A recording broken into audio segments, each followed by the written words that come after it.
Dans cette vidéo, nous allons parler de l'écoute active et notamment des 3 processus de toute écoute active. On va voir qu'il y a 3 processus dans l'écoute active et on va voir aussi ce que c'est l'écoute active d'abord, hein.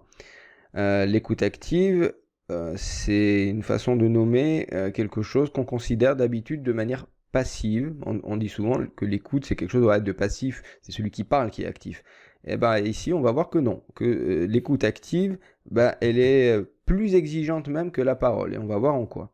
Alors pour ça, on va prendre 2 modèles de conversation, une conversation, on va dire, classique, standard, et puis une autre un peu plus intelligente, et on va voir qu'est-ce qui change entre les deux. Et du coup, on comprendra ce que c'est l'écoute active.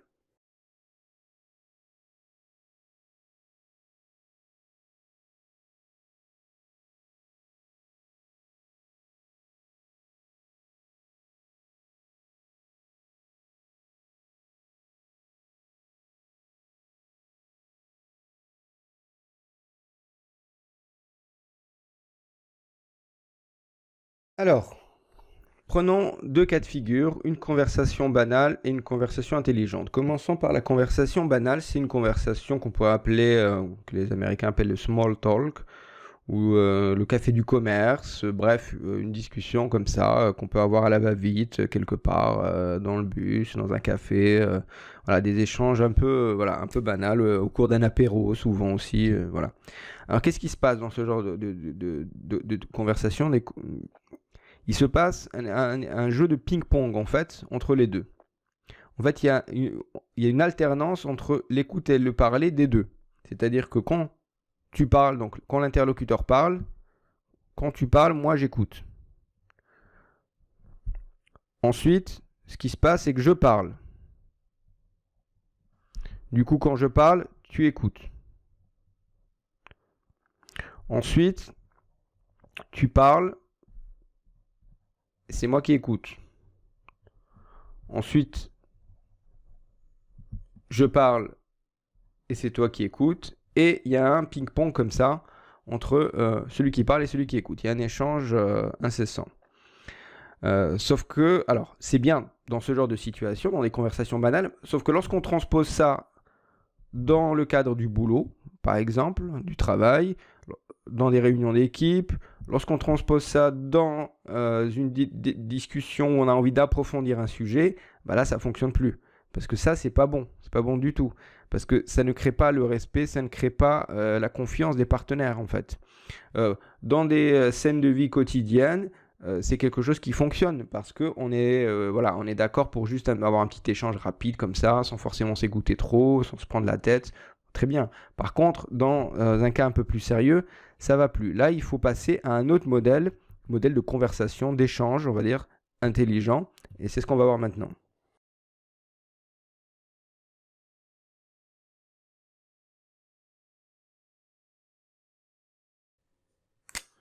Dans la conversation intelligente, qu'est-ce qui se passe? Lorsque tu parles, lorsque vous parlez, j'écoute.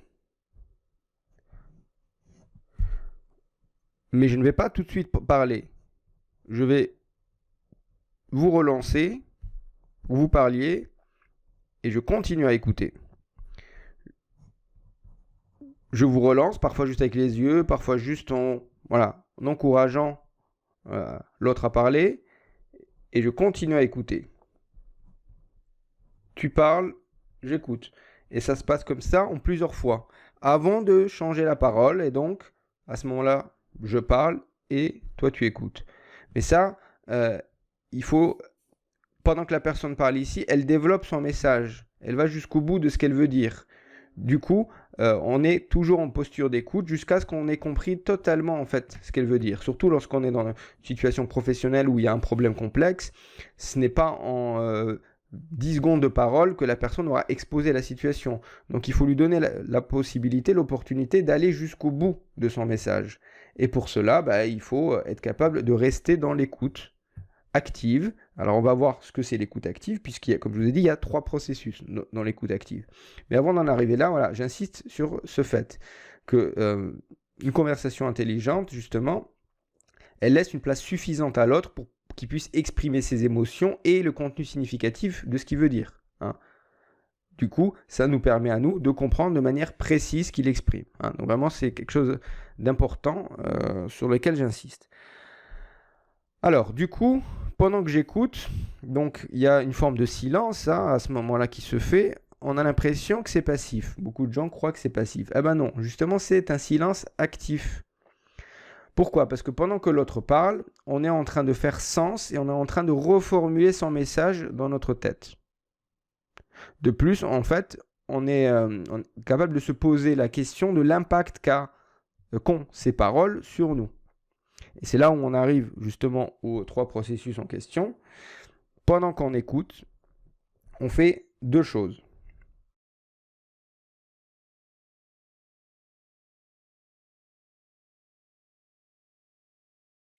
Pendant qu'on écoute, on fait ce qu'on appelle la double écoute, l'écoute de soi et l'écoute de l'autre. Alors, qu'est-ce que ça veut dire l'écoute de soi et l'écoute de l'autre? Alors, l'écoute de l'autre, ça paraît simple, puisqu'en fait, dans l'écoute de l'autre, j'essaie de comprendre le sens de ses paroles.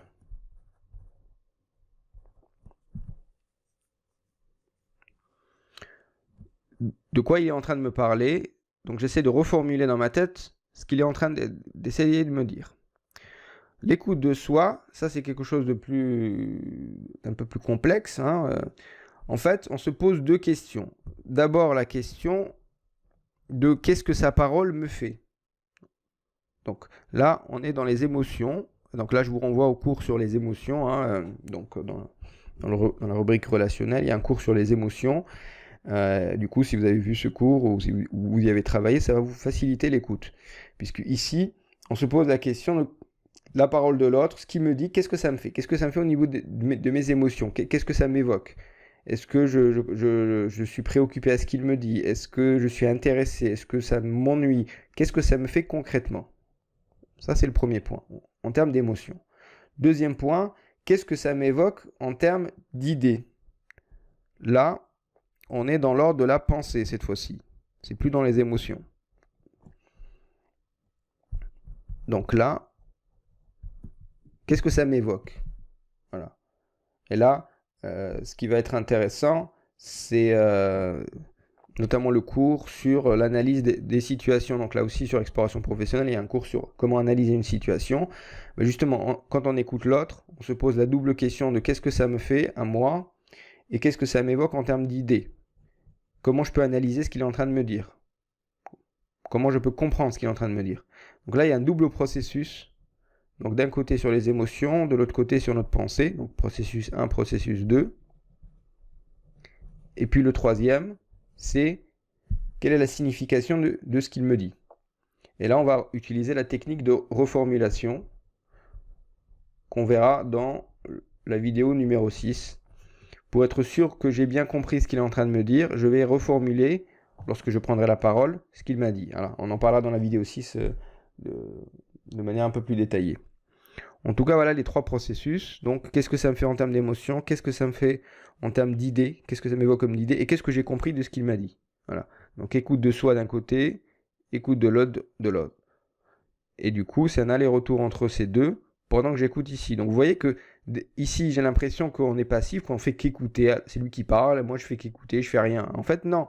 Je fais silence pour justement activer ces 2 processus. Me poser ces questions-là. Qu'est-ce que ça me fait? Ce qui m'évoque en termes d'émotion, qu'est-ce que ça m'évoque en termes d'idées, et qu'est-ce que l'autre dit, quel sens ça a ce que l'autre dit.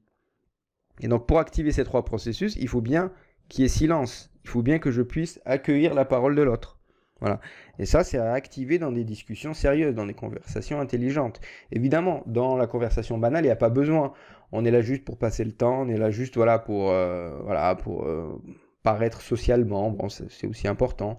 Mais dès qu'on est dans une situation un peu plus sérieuse, un peu plus poussée, un peu plus approfondie, dans une situation de travail où on a envie de clarifier des choses, là, il faut basculer ici. Hein, il faut basculer dans la conversation intelligente. Sans quoi, on serait incapable de comprendre ce que l'autre dit.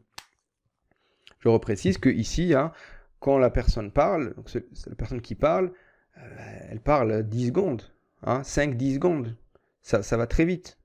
Donc c'est pour ça que c'est important de basculer dans le deuxième modèle de la conversation intelligente, dans lequel s'active donc l'écoute active, qui est faite d'une écoute de soi, d'une écoute de l'autre, qui elle-même active 3 processus: questionnement sur les émotions, sur la pensée et sur le sens de ce que dit l'autre. Voilà pour cette vidéo. La prochaine, je vais vous proposer un exercice pour travailler les erreurs justement d'écoute. Et la dernière vidéo, donc la 6e, sera sur l'écoute active, hein. Comment on peut apprendre cette écoute active, comment on peut activer et l'écoute de soi et l'écoute de l'autre en même temps qu'on écoute l'autre, enfin comment on fait cette double écoute en se posant toutes ces questions-là. Justement, ça sera dans la 6e vidéo.